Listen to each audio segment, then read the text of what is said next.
A day in my life as a caregiver here in Saudi. Hello guys, this is my mini vlog for today's video. Today is my day off, 2 days off. Tapos nag-ano ako ngayon, decide na change ng aking bedsheet kasi ilang 2 weeks na ako na hindi nakapag-change ng aking beddings. So, yan.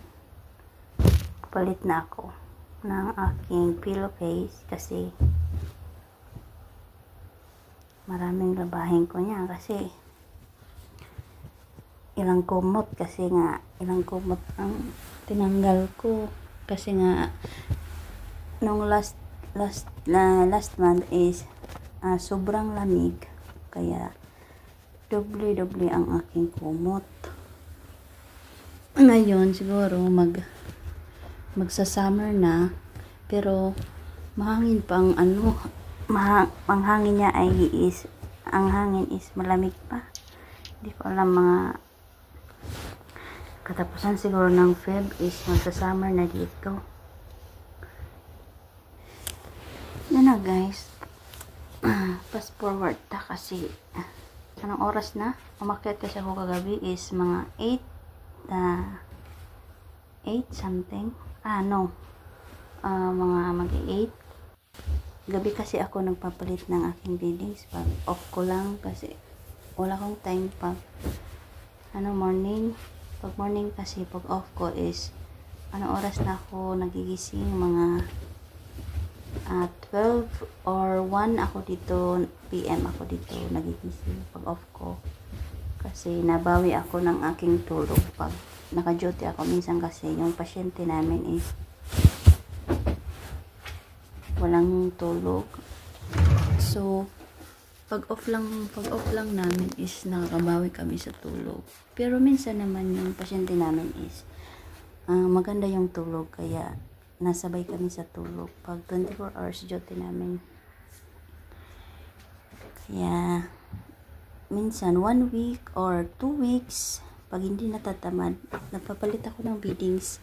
Tapos isahan na lang ang laba, pero yung hindi ako naglalaba, yung beddings ko lang ang nilaruan ko dito sa taas kasi yung uniform ko hindi ko siya winawashing kasi masira, nag-fade yung kulay niya. Then yan guys, fast forward tayo, punas dyan, then tara, tapos na ako. Then maya mag-mop na, walis. Yan lang ginagawa ko dito sa kwarto ko. Ako kasi guys, ako yung tipong tao na alam kong nakikita ko yung mga cabinet ko, yung mga damit ko na hindi naka-arrange. Ewan ko ba, ganun ako. Pero ganun ang mga libra kasi ako guys. Pag nakikita akong kahit anong gusto ko naka-arrange siya yung gusto kong nakikita ko sa mata ko is naka-arrange. Ayaw ko ng kalat. Ewan ko ba. Sanay na lang ako ganun. Then, katapos ko ng ganyan, arrange. Ayan, magmamap ako niyan. Tapos na. Ganun ang routine ko dito pag nagpapalit ako ng beddings ko. Tapos 2 days man yan, then duty na po 2 days. Tomorrow is maglaba ako. Maraming labahan ko kasi more on blanket ang labahan ko. Tapos dalawang pillowcase, tapos yung towel ko na maliit, mini towel ko yung ginamit ko sa baba, yun ang lalabahan ko lang.